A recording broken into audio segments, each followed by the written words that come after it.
Le minhag est d'allumer également au Bet Knesset. Il y en a, c'est entre Minhag et Arvit. Nous, les dire bien, c'est Arvit vers la fin de la Tfila. Maintenant, pourquoi il y a ce minhag-là? Il faut savoir que c'est un minhag qui n'est pas mouzkar dans le Talmud Bichlal. Ça veut dire dans la Gemara, vous n'allez pas trouver même un remes qu'il faut allumer dans les synagogues. C'est un minhag qui est mouzkar dans les Rishonim, à savoir le Maharam de Rothenburg, le Shibbolei Alechet, le Tanya. Le Tanya, c'est un crisol de Shibbolei Alechet. Il y a encore le Kolbo, le Orchot Haïm. Maintenant, pourquoi il y a ce minhag-là? C'est quoi la raison? Alors, il y a plusieurs raisons qui ont été données et on verra en fonction de chaque raison certaines différences au niveau de la halakha. La première, c'est le ribash, donc le Bissar Basheshat, qui donne, il dit la chose suivante. Étant donné que, normalement, Meswat Hanouka, il faut être Mefarsem le Nes, avant on allumait à l'extérieur. Comme il y a eu les moments de Sakana et on a dit la halakha elle est que Maliqran Shulhano Wedayo, donc on allume sur la table et ça suffit. Alors pour rattraper le Pirsomanes, on fait ça dans les Baté Knisiyot. Là-bas, il y a tout le Qa'al, on publie le miracle à tout le monde. Ça, c'est selon le terme du Ribash.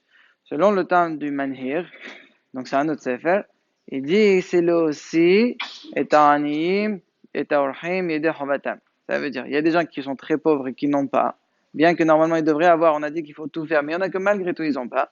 Alors les aussi, des chova, on allume à la synagogue, parce que les aniyim et les orhim, ils avaient pas, il n'y avait pas des hôtels, ils allaient dans l'Azat Hashem à la synagogue. C'est là-bas qu'ils dormaient. On a vu ça dans Kiddush.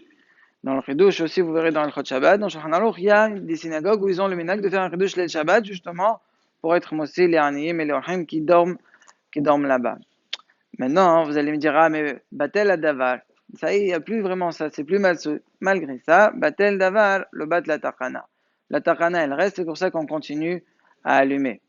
Troisième raison, c'est parce que le Nes de Hanouka, il est arrivé au Beth Amidash, et la synagogue, c'est un Beth Amidash Merat, donc on continue à allumer même là-bas. Maïn Afremina entre les raisons. Si je prends la raison du Ribash, c'est juste les falsés, donc Anilo Yosede Chova, je ne m'acquitte pas, je dois rentrer à la maison et rallumer évidemment. Par contre, selon le tam du Manhir, étant donné que c'est les Yosede Chova, donc celui qui a allumé et les assistants, eux aussi, automatiquement ils sont Yosim et des Chova. Maran, il est parti selon le tam du Ribash. Malgré ça, il y a certains cas où il ne pourra pas refaire toutes les brachot, mishum safir brachot le'akel. Exemple, si quelqu'un, il est célibataire, il est parti à la synagogue, il a pris Bisharto, Bismano, ils ont allumé. Il rentre à la maison, il doit rallumer, ça c'est évident. Allumer avec la bracha de l'adlir, ça c'est évident, parce que l'adlir c'est la bracha de la miswa. Mais concernant chez Hassanissim, ou chez Hayan si on est le premier soir, si je suis le terme du ribash, je dois refaire l'oyasati. Selon le terme du manhir, je ne pourrai pas refaire cette bracha-là.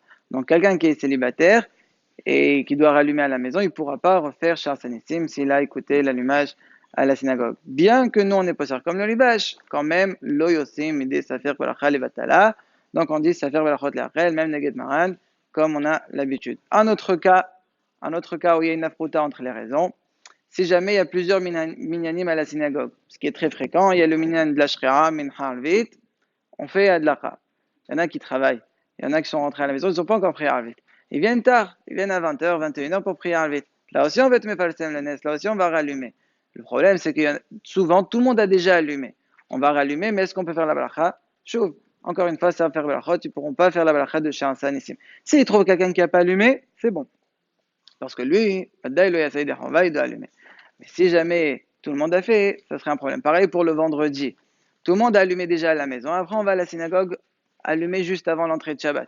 Là aussi, tout le monde a allumé. Tout le monde a déjà été au Seder. Ils ne pourront pas faire la bracha de Sanissim. Dernier point. Comment ça se fait qu'on fait une bracha? Voilà qu'on sait qu'on ne fait pas une bracha sur un minhag. Et comme là, c'est juste un minhag, comment ça se fait qu'on fait? Exemple. Havatat alaba à Sukkot le jour de Shana Rabba. On dit habet, ou la balir. Fais pas de bracha sur la havata. Pourquoi? Parce que c'est juste un minhag. Alors pourquoi ici on fait? Ça, c'est la couchette du Hakam Sevi. Et le Hag, lui aussi, il s'est posé cette question, il répond la réponse suivante. Il y a une différence entre minhag et minhag. Si le minhag, il est normal, là, tu fais pas. Mais si le minhag, c'est un pur soumanes, là, il est très fort et donc on fait une bracha. Exemple, l'el Pesach, après la Hamida dans Filat Lahash, on fait le Hallel, on fait la bracha. Pourquoi? Voilà, c'est juste un minhag. Et comme c'est pour être mefarsim, pour publier le miracle de Yetziat Mitzrayim, on fait la bracha. Ou adin lemidon didan, c'est pareil dans Nerot Hanouka, Bet Knesset, on fait la bracha.